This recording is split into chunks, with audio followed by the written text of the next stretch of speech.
E a Associação Cruz da Vida realiza entre os dias 12 e 14 de outubro um evento que contará com diversos especialistas que abordarão sobre psicologia tomista. O tema central do evento, que acontecerá no BS Design, será ansiedade, o mal do século. E sobre esse assunto eu converso com a psicóloga clínica da Instituição Católica Cruz da Vida, Tamires Aragão. Tamires, obrigada pela sua presença aqui com a gente para falar um pouco sobre ansiedade, né? Esse tema tão importante que está afetando diferentes idades, né? Crianças, adolescentes, adultos, idosos, principalmente depois do que aconteceu, né? Da pandemia mais forte, enfim. Além disso, né? Vocês estão com um encontro agora marcado para outubro agora, que vai tratar sobre esse tema. Conta um pouco para a gente sobre isso. Pronto, nos dias 12 a 14 de outubro, nós teremos o Congresso Tomista. O nosso objetivo é estudar, de fato, encontrarmos todas as causas, né, os possíveis encaminhamentos da ansiedade como o mal do século. Para isso, nosso foco é contarmos com bons profissionais da saúde, contarmos com filósofos, psicólogos, para estudarmos de diversas formas esse mal do século. O evento ocorrerá nos dias 12 a 14 de outubro, no BS Design, aqui em Fortaleza. E bem, a programação está incrível. E aí nesses dias, né, de encontro, de debate, de conversa, quem é que pode participar? Quais são profissionais, estudantes? Quem é que pode estar participando? Pronto, né? O nosso objetivo é, de fato, estudar a ansiedade, tratar a ansiedade por meio desses diversos olhares. Então, hoje a gente sabe o impacto, a influência da ansiedade no nosso cotidiano, né? Com os nossos familiares. Então, dessa forma, nós aconselhamos que não somente os profissionais da saúde possam se inscrever, mas também pessoas que, de alguma forma, podem se beneficiar por meio desse estudo, né? Seja um profissional que não necessariamente seja da área da saúde diretamente. A gente tem, por exemplo, não somente os psicólogos e os médicos, mas fisioterapeutas, terapeutas ocupacionais que sentem o impacto desse mal do século. Pois é algo que está em todo lugar que você vai, né? Isso. Em todas as idades, nas escolas, nas faculdades, no ambiente de trabalho, no dia a dia, na vida familiar. Então, assim, algo que explodiu, digamos assim, né? A ansiedade cada vez mais. Os meios de comunicação fortalecem isso, né? Redes sociais impulsionam isso, de se consumir cada vez mais conteúdos de forma aleatória, né? Sem um filtro. E acaba isso organicamente, né? Existem explicações, o que isso de fato pode estar explicando, né? Porque as pessoas estão cada vez mais ansiosas. Pronto, você fala um ponto importante.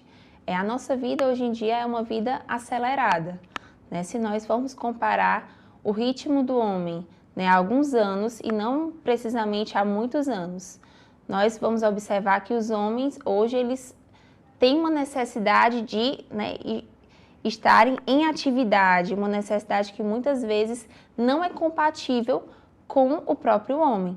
Então, em uma sociedade que eu sou hiperestimulado, que eu sempre tenho demandas para ontem, eu naturalmente vou desenvolver a ansiedade. Então, quando a gente propõe o estudo da ansiedade como o mal do século, a gente vê que não somente as pessoas que recebem diagnósticos têm ansiedade, mas que a sociedade está, em certa medida, adoecida. E a gente consegue reverter isso de uma certa forma, já que é algo que está fora do controle, né? A gente não tem como... Estou aqui do meu lado, com o meu telefone aqui do lado, né? A gente desliga um pouquinho, mas daqui a pouco já está toda hora mexendo, informação a todo instante, e muito rápido, né? E tudo muito rápido. O que a gente consome agora, nesse momento, daqui a pouco não serve mais, né? E se não fizer agora, passou o chamado time, né? A gente consegue reverter isso? Dá para dar uma freada? Essa é a nossa proposta por meio do Congresso, porque estudar a ansiedade, né, estudar o remédio da ansiedade, se não estudá-la, né? E para estudá-la, eu preciso retornar para um estudo, que é o estudo do próprio homem. Então, hoje, o que a gente observa? Que o que as pessoas entendem como o homem, né, como uma pessoa que tem personalidade, que faz as suas opções, né, que busca o bem, que busca a verdade, está distorcido, né? Muitas vezes a gente acha que a gente dá conta do mundo todo, né? E não observa todos os desgastes, né? Todos os adoecimentos que estão por trás dessa visão adoecida do próprio homem. E a gente vê muito isso assim, né? Os adultos reclamando, meu filho não para, meu filho não sossega, meu filho isso, aquilo, outro. E não se nota que a gente também está reproduzindo isso para eles, né? Sendo um espelho dessa atividade, uma vez que a gente também não desgruda, né? Não para um minuto sequer. Como é que a gente consegue, né? Sobretudo mostrando atualmente as crianças cada vez mais ansiosas também, né? Como é que a gente consegue fazer com que os nossos filhos um olhar mais atencioso para eles, para que a gente consiga também se ajudar, né? Uma vez que a gente consegue ajudá-los, também a gente consegue se ajudar. A gente conseguiria fazer isso também? São terapias indicadas, olhar um pouco mais a natureza, desligar dos meios, né, de tecnologia.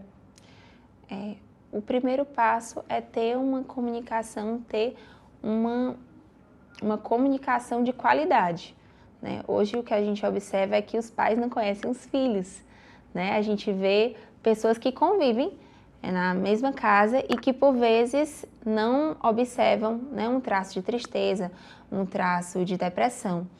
O que nós observamos hoje é que os relacionamentos estão cada vez mais superficiais. Então, quando eu proponho uma educação de qualidade, você pode ter certeza, né? Uma educação de qualidade por parte dos pais e por parte também de uma boa escola, de uma escola que de fato forme para o bem, forme para a verdade, eu tenho boa parte dos meus problemas enquanto pai resolvidos. Por quê? Porque eu sou sensível para captar qualquer sofrimento, né? Eu sou sensível para captar aquilo que aquele ser que está em desenvolvimento precisa de ajuda. Então, o primeiro passo é esse. Segundo passo, como você falou, eu preciso viver aquilo que eu estou exigindo. Então, se eu sou um pai, por exemplo, de um adolescente, eu preciso, primeiramente, não ser ansioso, né? A educação passa por mim, pai e mãe, passa por um olhar sensível, passa por um olhar de bem educar os meus filhos, né? O que hoje a gente observa, né, e de forma muito forte, é que os pais terceirizam a educação dos filhos, né? É um dever fundamental, né, daqueles que têm um comprometimento maior naquela formação.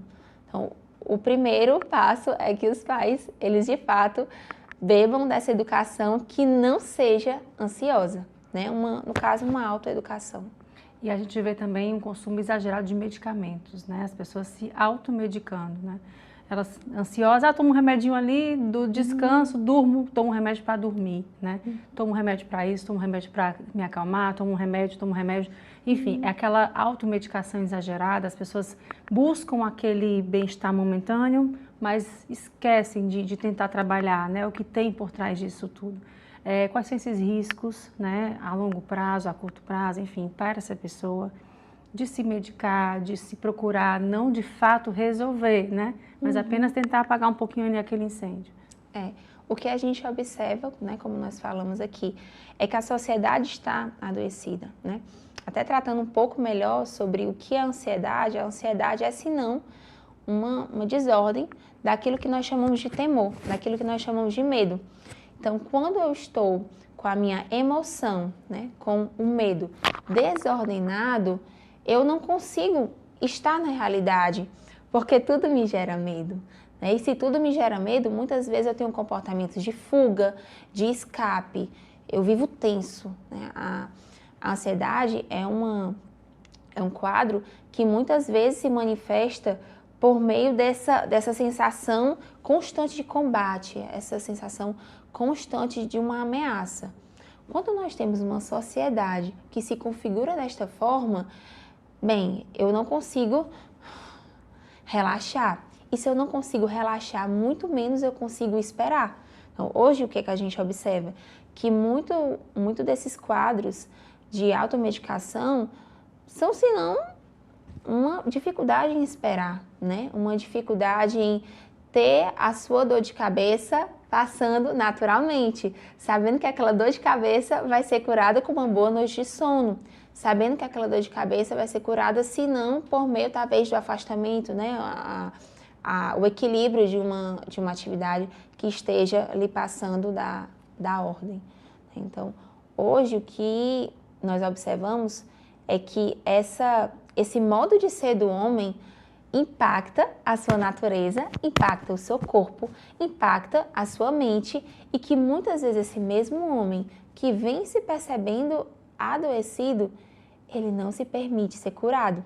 Então, ele se coloca num ciclo de medicação, né? Num ciclo de, por vezes, buscar resolução por outros meios, de outras formas, sem ir ao encontro daquilo que, de fato, gera ansiedade. Tá, joia. E só para a gente encerrar aqui, relembra para quem está assistindo, né, esse encontro que vai acontecer agora em outubro, e ainda dá tempo de se inscrever? Dá tempo de se inscrever, sim.